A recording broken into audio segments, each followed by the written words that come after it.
आप सभी साथियों का संस्कृत ज्ञान मीडिया चैनल में एक बार पुनः स्वागत है। आज हम आपके लिए लेकर आए हैं जस्त संधि का दूसरा पार्ट, जो है अपदांत संधि। मित्रों, इसके पहले आपने जस्त संधि का जो पदांत वाला रूप था उसको आपने बहुत अच्छे से समझ लिया। आज हम अपदांत जस्त संधि को समझेंगे, जानेंगे। यहाँ पर सूत्र लिखा हुआ है झलाम जस झसी।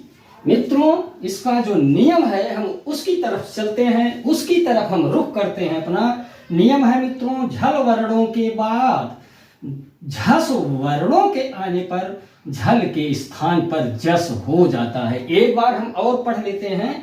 झल वर्णों के बाद यानी झल प्रत्याहार के वर्णों के बाद झस प्रत्याहार के वर्णों के आने पर झल के स्थान पर जस हो जाता है। अब यहां पर मित्रों हम देखेंगे, झल से यानी झल प्रत्याहार के वर्णों से जब झस प्रत्याहार के वर्ण आकर मिलते हैं तो मित्रों जब गड़ द यानी जस आदेश हो जाता है। मित्रों, यही तो समझना है हमको कि जो जस आदेश होता है वो किस तरह से होता है। तो मित्रों, यहाँ पर मैंने नोट लिख रखा है आपके लिए, और आज जस्ट संधि निश्चित रूप से आप पूरी तरह से जान जाएंगे बड़ी आसानी से, और जीवन भर फिर भूलेंगे नहीं। यहाँ पर नोट मैंने लिख रखा है, आप देखेंगे जब गड़ द का आदेश जो होता है वो उच्चारण स्थान के आधार पर होगा, निश्चित ही।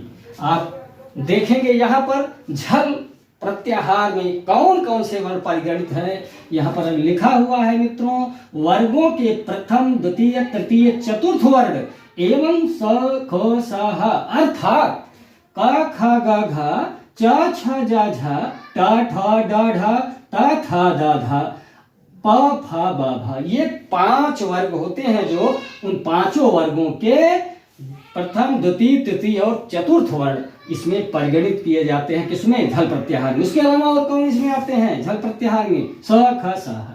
मित्रों, इसको जानना बड़ा ही आसान है। पांचों वर्गों के प्रथम द्वितीय तृतीय चतुर्थ वर्ण और उसके बाद स ख स ह, ये सारे वर्ण यानी कुल मिला के 24 वर्ण जो है झल प्रत्याहार के अंतर्गत गिने जाते हैं। अब हमको जानना है कि झस प्रत्याहार में कौन कौन से वर्ण परिगणित हैं। तो आप जानेंगे कि वर्गों के तीसरे एवं चौथे वर्ण अर्थात ग घ ज झ ड ढ द ध और ब भ, ये जो है 2 5 10, ये 10 वर्ण जो है झस प्रत्याहार के अंतर्गत गिने गए हैं, गिने जाते हैं। अब आपको जानना है कि जस प्रत्याहार में कौन कौन से वर्ण परिगणित हैं। तो मित्रों, जस प्रत्याहार में जो माहेश्वर सूत्र है उसमें आप देखेंगे तो एक सूत्र है जब गड़ दस। तो इस सूत्र के जो हैं क्या है? 1 2 3 4 5 वर्ण जब गड़ द, यानी ये कौन से वर्ण है? सभी वर्गों के तीसरे वर्ण, यानी च छ ज प फ ब क ख ग ट ठ ड त थ द, यानी पांचों वर्गों के एक एक अक्षर कौन से? वो तीसरे अक्षर मित्रों जस प्रत्याहार में गिने जाते हैं। अब हमने झल को जान लिया, झस को जान लिया और जस को जान लिया। इन तीनों प्रत्याहारों को मैंने अच्छी तरह से जान लिया। तो मित्रों, हम आपको बता दें, अब आपको जो है जस्त संधि यानी अपदांत जस्त संधि समझना एकदम आसान हो गया। अब हम उदाहरण की तरफ रुख करते हैं, उदाहरण देखते हैं मित्रों। तो पहला उदाहरण यहाँ पर आपके सामने स्क्रीन पर है, सुध धन धह। यहाँ पर आप देख रहे हैं, चूंकि नियम क्या है? झल प्रत्याहारों से अगर झस प्रत्याहार के वर्ण मिलते हैं तो जब गड़ द यानी जस आदेश हो जाता है। इसको आप याद कर लेंगे, इसको ध्यान में बैठा लेंगे तो आसानी से समझ पाएंगे। यानी सुध धन धह, यहाँ पर सुध का जो ध है ये किसमें हो? ये कौन सा वर्ण है मित्रों? ये झल प्रत्याहार का वर्ण है। आप यहाँ पर देखेंगे ध कहाँ पर है? ध यहाँ पर है। तो ये झल प्रत्याहार का वर्ण ध है। शुद्ध का धा जो है झल प्रत्याहार का वर्ण है। आप स्क्रीन पर देख रहे हैं, यहाँ पर लिखा हुआ है। और धन ध, ये धा जो है किस जो धा है, ये किसका, वही चीज यहाँ पर भी है, आपको ध्यान देना है। झल का है लेकिन झस का है कि नहीं है, तो आप देख रहे हैं कि ये झल प्रत्याहार का वर्ण तो धा है और झस का भी है। कहाँ है ये देखेंगे आप, सॉरी यहाँ नहीं तो का खा गा घा वाला है, तो कहाँ है ता वाले में, यहाँ पर मित्रों ये देखिए, यानी जो झस प्रत्याहार है उसमें वर्गों के दूसरे और चौथे वर्ण आते हैं, सॉरी तीसरे एवं चौथे वर्ण आते हैं। यहाँ पर लिखा हुआ है, स्पष्ट लिखा हुआ है, मैंने आपको बता भी दिया। तो मित्रों आपको इसमें केवल एक ही वर्ण देखना है, पहले वाले में धा दोनों में है, यानी जो पूर्व वाला धा है वो झल प्रत्याहार का है और पार वाला यानी पर वाला जो झा है वो किसका है, झस प्रत्याहार का। यानी क्या परिवर्तन होगा मित्रों, जिस वर्ग का है, किस वर्ग का है, धा, त थ द धा, यानी यहाँ पर दा हो जाएगा, क्या हो जाएगा, दा हो जाएगा, उसी वर्ग का परिवर्तन होगा। यहाँ पर क्या हो जाएगा, धा की जगह पर दा हो जाएगा।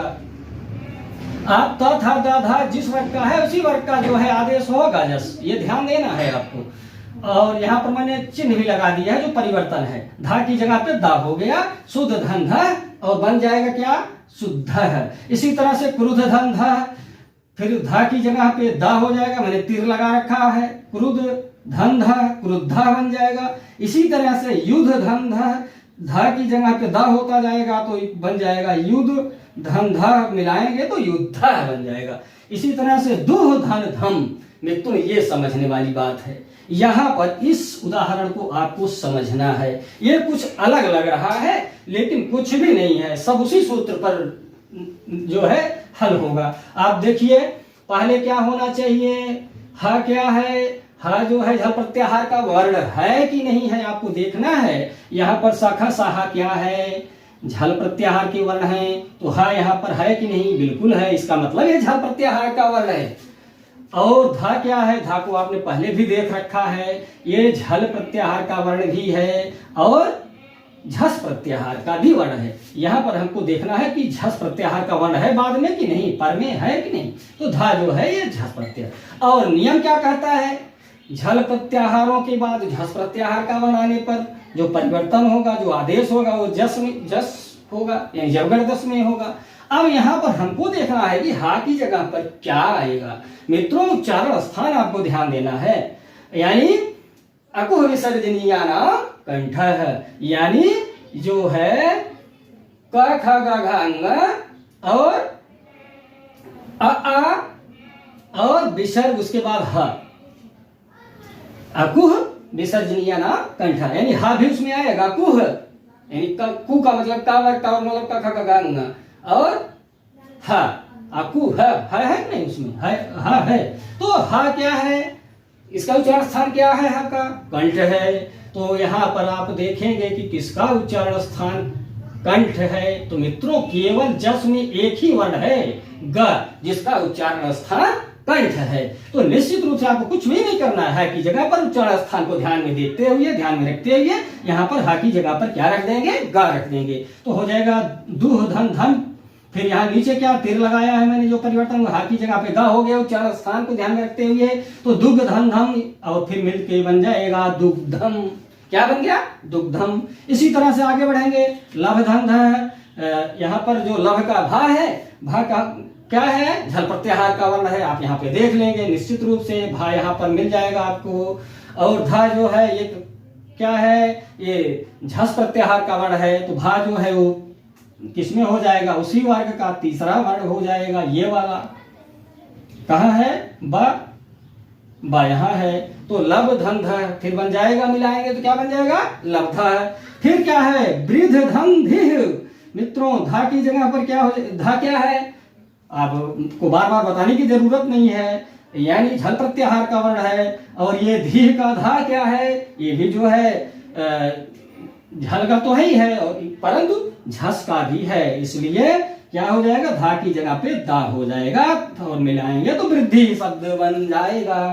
सातवां उदाहरण देखते हैं, योध धन धा, योध का जो धा है ये झल प्रत्याहार का वर्ण है, और धा जो बाद में है ये क्या है, झस प्रत्याहार का वर्ण है। इसलिए योध का जो धा है वो दा हो जाएगा, तीसरा वर्ण हो जाएगा, तो बन जाएगा योध धंधा, और फिर मिलाएंगे तो योद्धा शब्द निष्पन्न हो जाएगा। 8वां और अंतिम उदाहरण हम देख लेते हैं, बुध धंधी है। बुध धंधी में जो बुध का धा है मित्रों ये झल प्रत्याहार का वर्ण है, और धी का जो धा है ये झस प्रत्याहार का वर्ण है। इसलिए जो है जो बुध का धा है वो एक वर्ण पीछे वाला वर्ण आदेश हो जाएगा, यानी दा हो जाएगा। यहाँ पर तीर लगा के मैंने रखा है, तो बुध का धा जो है वो दा में बदल जाएगा, यानी जस आदेश हो जाएगा, और फिर क्या बन जाएगा, बुध धन धी को मिलाएंगे तो बुद्धि बन जाएगा। मित्रों निश्चित रूप से हम पूरा उम्मीद करते हैं, पूरी आशा करते हैं कि यह वीडियो देखने के बाद आप जस्व संधि जो कि अपदार्थ जस्व संधि आप आज जो है आपने पढ़ा उसको आप कभी भी नहीं भूलेंगे, जीवन पर्यंत नहीं भूलेंगे। हम पूरी आशा करते हैं, पूरी उम्मीद करते हैं, और इन्हीं आशा और इन्हीं उम्मीद के साथ मैं विराम लेता हूं। जय हिंद, जय भारत।